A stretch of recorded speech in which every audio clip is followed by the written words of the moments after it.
I filed a resolution, PS, resolution number 317. I have no notion if you in fact have seen or heard about it.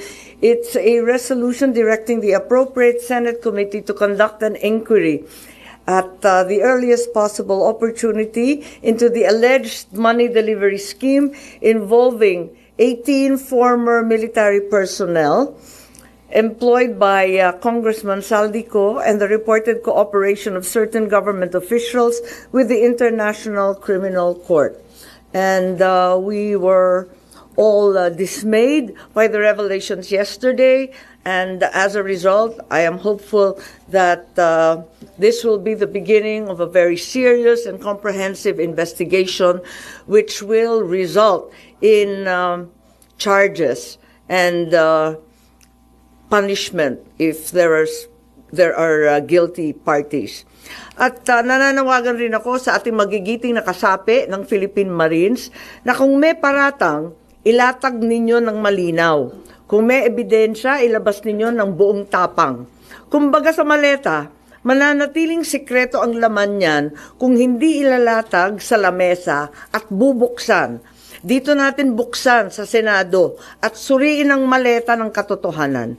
Hindi maaring trial by publicity ang mangyari. Hindi maaring ang institusyon ng Senado at pati na rin ang Kongreso at ang dangal ng bawat halal ng bayan, Senado man o Kongresista, ay mayurakan ng walang kalaban-laban.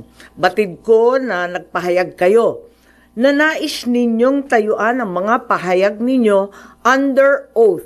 Yan din ang aking inaasahan at susubaybayan. Tama ang hakbang na yan upang maging opisyal ang lahat.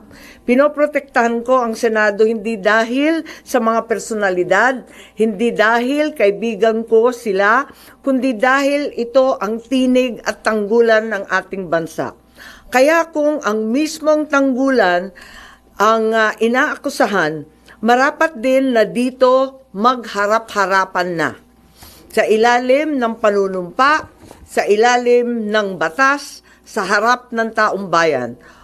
Huwag tayong masiyahan sa likod lamang ng isang press conference. Kung kayo'y tunay na naglilingkod sa katotohanan, magharapan tayo dito sa Senado.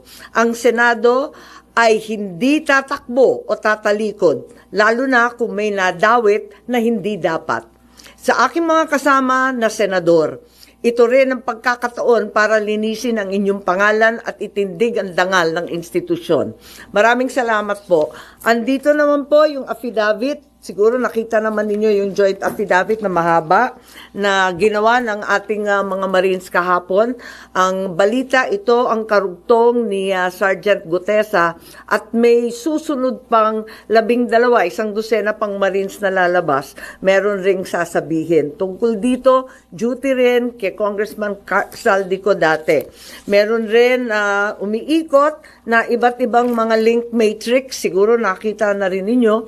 At ang talagang binibigyan ng pansin nito at dinidiin ay yung mga mastermind. Sapagkat alam naman natin lahat na hanggang ngayon, ang tinutumbok pa lamang ay yung mga small fry ika nga, yung mga dilis, yung mga maliliit at maliliit na kasangkot. Malaki man ang halaga, hindi sila yung mga tunay na mastermind. Tumbukin na ang mga mastermind at katulong natin ang ating magigiting na mga Marines. Yun lang po. Maraming salamat.